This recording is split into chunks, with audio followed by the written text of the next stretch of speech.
સર્વ ધર્મ પ્રેમીજનોને જય નારાયણ. રાવણ જેવી ભૂલ આપણે તો નથી કરતા ને. સમજવા જેવી કહાની છે. આપણા ઇતિહાસ એ મોટી અદાલત છે. આજે ઘર ઘરમાં,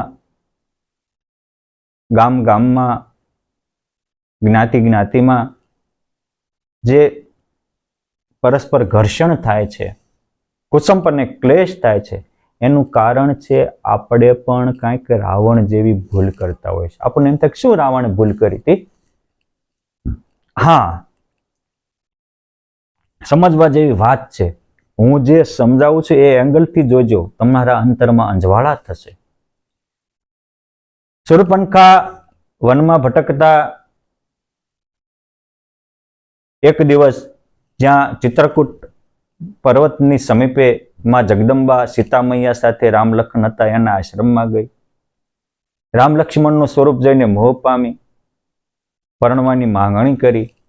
ભગવાને ઇનકાર કર્યો, 2-3 વાર ઇનકાર કર્યો. એના મગજમાં એવું કે સીતાને છે ને એટલે આ નથી વર્તા. માતાજીને મારવા તૈયાર થઈ ત્યારે ભગવાનના ઈશારે લક્ષ્મણજીએ શૂર્પણખાનું નાક કાપી લીધું. શૂર્પણખા સીધી લંકા ગઈ. રાવણને કહે છે કે તારા જેવો સુરવીર ભાઈ, દેવતાઓને હંફાવનારો ભાઈ વીરો, અને તારી બેનનું નાક કપાય? યાદ રાખજો, જે પુરુષ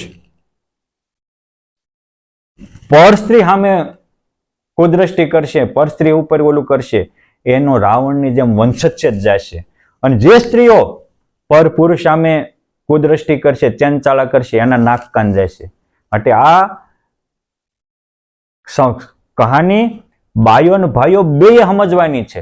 રાવણે સમજાવીને પ્રતિજ્ઞા લીધી. બેનનું એનો ભાઈ હતો, વાત સાચી હતી કે તારો જેવો ભાઈ મારું નાક કપાણું.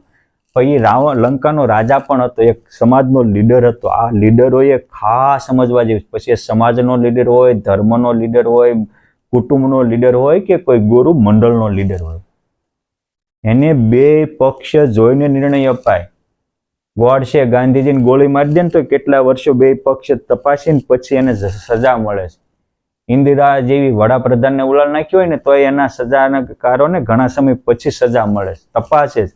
આજે કેટલાય મહાન ગુરુઓ છે, એકનું સાંભળે, બીજા કોઈનું ન સાંભળે. જેમ ધૃતરાષ્ટ્ર દુર્યોધનનું સાંભળે, પછી ભીષ્મ કે કોઈનું ન સાંભળે.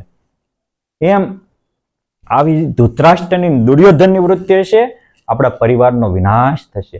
રાવણે માત્ર શૂર્પણખાનું સાંભળ્યું. રાવણ રાજા હતો, લીડર હતો, તેની ફરજ હતી કે બેન તું ત્યાં ગઈ હતી, તારા આશ્રમમાં તપસ્વી હતા. વાલ્મીકી રામાયણમાં તો ક્યાંય રાવણ રામ લક્ષ્મણનું નામ બોલી શક્યો નથી, ક્યાંય નથી લખ્યું.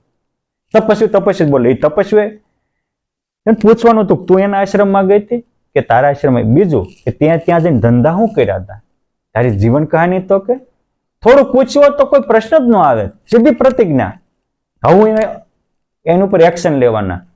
એટલે કોઈ કંઈક આપણી ઉપર એક્શન લીધા હોય સીધું રિએક્શન ન અપાય, વિનાશ થઈ જાય. સુગ્ન માણસોએ સમજવું જોઈએ.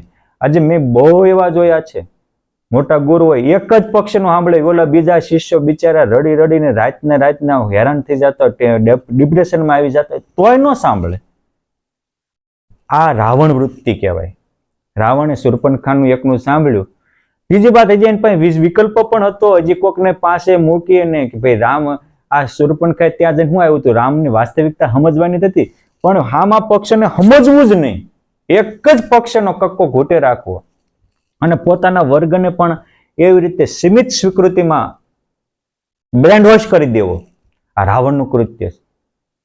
રાવણ કૃત્યનો નીતિજો શું આવ્યો? રાવણનો વિનાશ.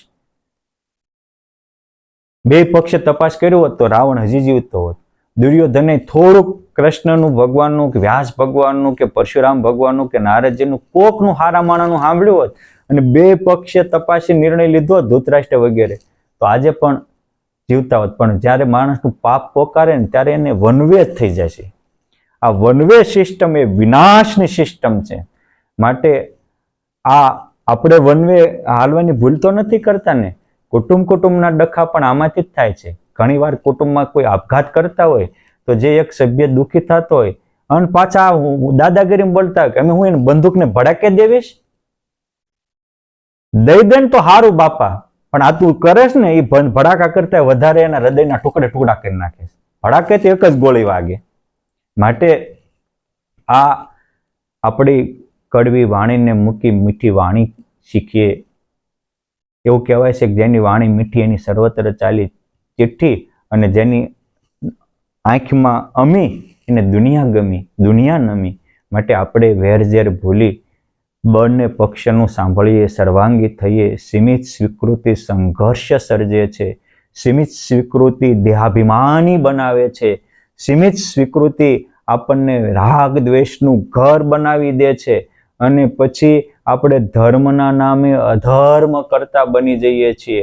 માટે મારી તમામ આ શ્રોતાગણોને નમ્ર અપીલ છે કે જે ભૂલ રાવણે કરી, રાવણ તો મરી ગયો પણ એની વૃત્તિઓ હજી ચાલે છે. એ ભૂલ આપણે તો નથી કરતા ને આપણા પરિવારજનો માટે કે આપણા સાથે જોડાયેલા વર્ગ માટે. જે ભૂલ દુર્યોધન કરતો, નકરું શકુનીનું સાંભળતો, તો આપણે પણ એવું નથી કરતા ને કે એક બે વ્યક્તિ આપણને જે પંપ મારનારા હોય એનું સાંભળીએ અને બાકી બીજાને પછી જમ્પ જ ન લેવા દઈએ. આવી ભૂલ આપણે તો નથી કરતા ને. માટે આવા પવિત્ર શ્રાવણ મહિનામાં આપણે પણ આવી ભૂલોથી મુક્ત થઈએ, ભગવાન ને ભગવાનની ભક્તિથી યુક્ત થઈએ.